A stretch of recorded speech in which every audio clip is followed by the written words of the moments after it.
Hey guys, welcome back to my channel. It's Blessing again. Have you missed me? Because I missed you too. Okay, I've missed you. If you haven't missed me, it's because you're new to the channel, so you kind of need to subscribe and make it official. Okay, I know that I've kind of been away from you guys for a while and I'm not being consistent, and I am so sorry. When I tell you, it's hard. Okay, I know you understand. You're my people, you feel me. So okay, let me stop rambling and get into this video. Today I'm going to be talking about some of the things that I've noticed about Nigeria since I've been here. So disclaimer, this is not to put Nigeria down in any way. I'm a Nigerian, full-blooded, 100%. Omo Yoruba ni me, so I'm not putting down my country. I'm just discussing the things that I have come across and seen and how I feel about it. So let's start. The first thing I noticed about Nigeria is how beautiful it is. And when I was coming through the airport in Abuja and just looking at just the scenery, I was like, wow, it's really beautiful here. And also even where I am now, I live in a semi-village type of place in Buari. It's also really beautiful. There's so many scenic places. I'm gonna insert a clip after this talking clip.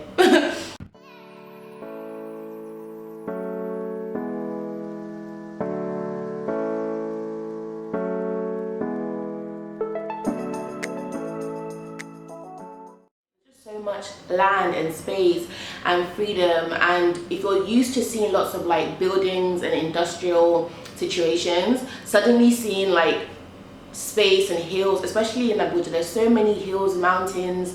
It's just so pretty, and I really like that. I find beauty in archaic structures, which Nigeria has a lot of. The second thing that I noticed about Nigeria is the hustling mentality. As in, someone said that there are no lazy people in Nigeria, and I actually get it. Nigerians can make a hustle out of anything. Just driving down the road, you will see at least, I don't know, 15 different hustles. People selling windshield wipers, people selling corn. There's nothing you can't sell on the streets. People are on it. People are so desperate to survive that they just create different people. Even when we came in through the airport, people were charging us to wheel our trolleys. You have to everything is a business, and it can be kind of annoying, but from the point of view of people, it's very entrepreneurial, and it's very resourceful. That okay, you can't get a proper job, so you create a job for yourself. The hustle is real. The one thing I didn't like was someone was selling a machete on the street, and my window was wind down and we're driving past, and I was like, not today, Satan. I wind up the window because he was selling the machete and doing this with it, and I'm thinking, good sir, are you okay? This is a whole weapon and you are brandishing it. I was like, uncle, can you please wind up the window because I'm not going to die today. No thank you. But I just find it so beautiful how resourceful and how entrepreneurial people are. But leading on to that, how much giving people money is a thing here. I am coming from the UK, where if someone did a favor for you and you try to offer them money, that's very awkward. It'll be what are you doing? But here, it's the norm. If people do things for you, or if there's a gate man that you park somewhere where you pass through regularly, or we're a cleaner that you is already paid to do a job.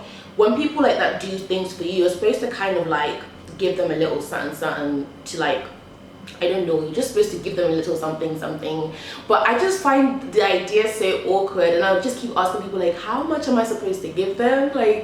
How do I I just find it odd. If someone's doing a job that they're already being paid for, it just seems I guess it's kind of similar to a tip, but this is just, I don't know, it's just random people, or if the police people stop you for doing something wrong, you can just pay them 500 naira and they'll go away. Just that it's just a bit weird to me. And I totally get it, because a lot of people don't get paid a good enough pay for the job they do, so the little bits and pieces that people give them kind of really supplement their salaries.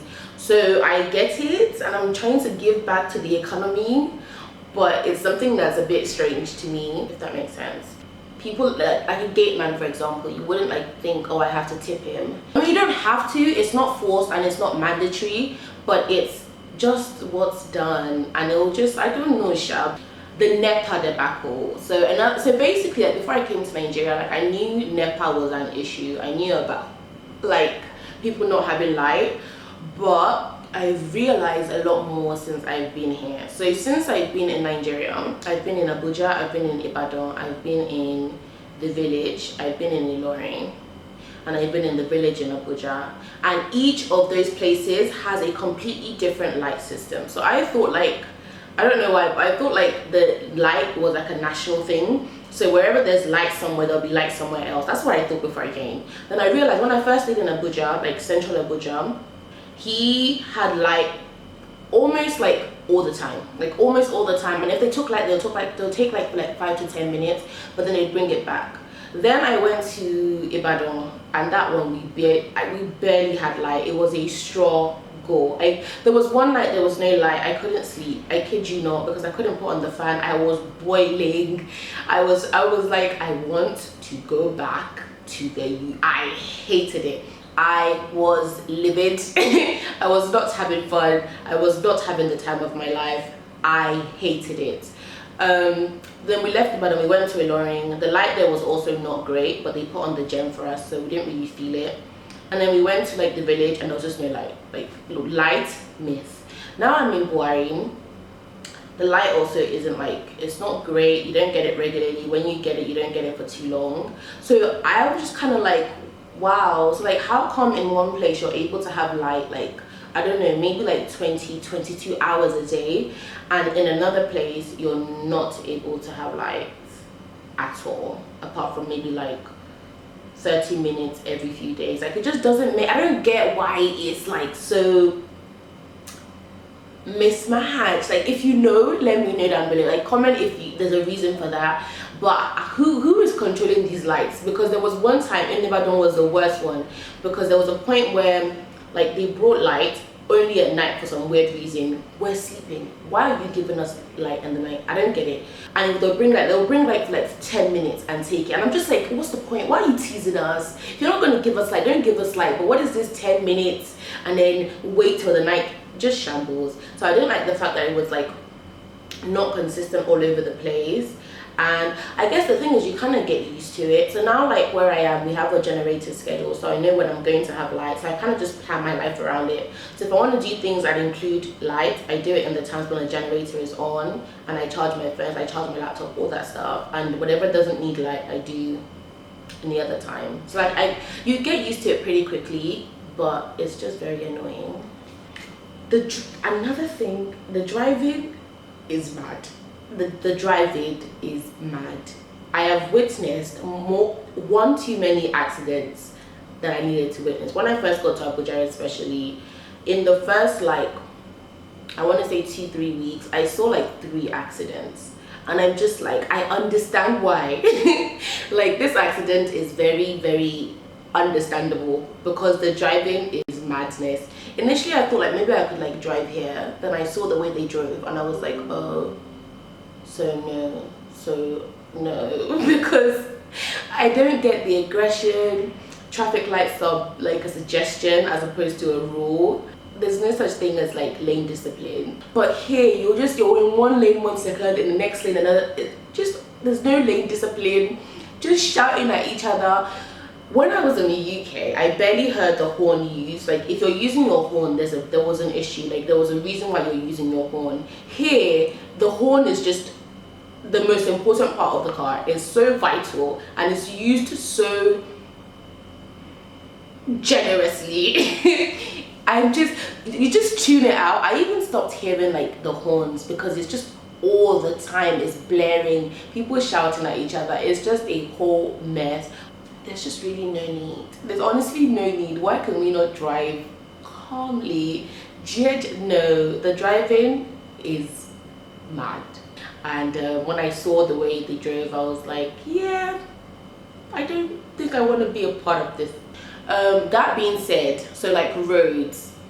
In Abuja, the roads are mostly good. Like, Abuja roads are good, so that's fine. But when we went to Ibadan, guys, I felt sick every car journey I took, because you're just constantly being jolted. It's so no, I hated it. I never wanted to go out because whenever we're going anywhere that's not like on a main road, which not everyone's house is on a main road, you're always going through these bumpy, just very, very haggard roads, and it was really just churning my insides. I constantly felt sick.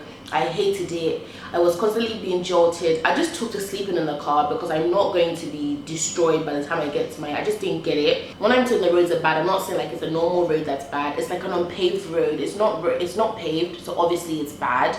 Like, I hated unpaved roads so much because I'm constantly, like, my stomach is just constantly in bits by the time I arrive at my destination. At this point, I just want to go back home. But which is actually pretty decent. Like, most of the roads are tarred, so didn't have that issue. Customer service, guys, customer service is not a thing here. Like, it's just not a thing. The amount of times I've walked into an establishment like expecting to get a service and the person just has this awful look on their face, like I'm here to steal their money. I'm like, I'm bringing my money to you. Why are you so disrespectful? I don't get it. Like, you would think you work in customer service, you know you're gonna have to deal with people. Why are you frowning when I walk into the place? Why does your face look like this? Why is your energy so off? Like, just giving me attitude, being rude. And it's like the only place that you get like good customer service is in the market, like the actual like deep market. Those people are friendly, they're talking to you because they want to take your money. But if you're going into like an establishment, even restaurants, you get into a restaurant, I'm like, oh, good morning, like I'll just come in cheery. I'm just like, what do you want? And I'm just like, good sir, I'm a customer. Customer service is not a thing. But my friend was like, well, people are frustrated, they don't get paid like enough for their jobs, so like you kind of have to understand them.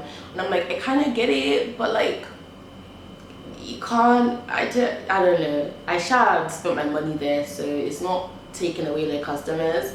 But the idea that good customer service is not like the go-to, it's not the default position, is an issue.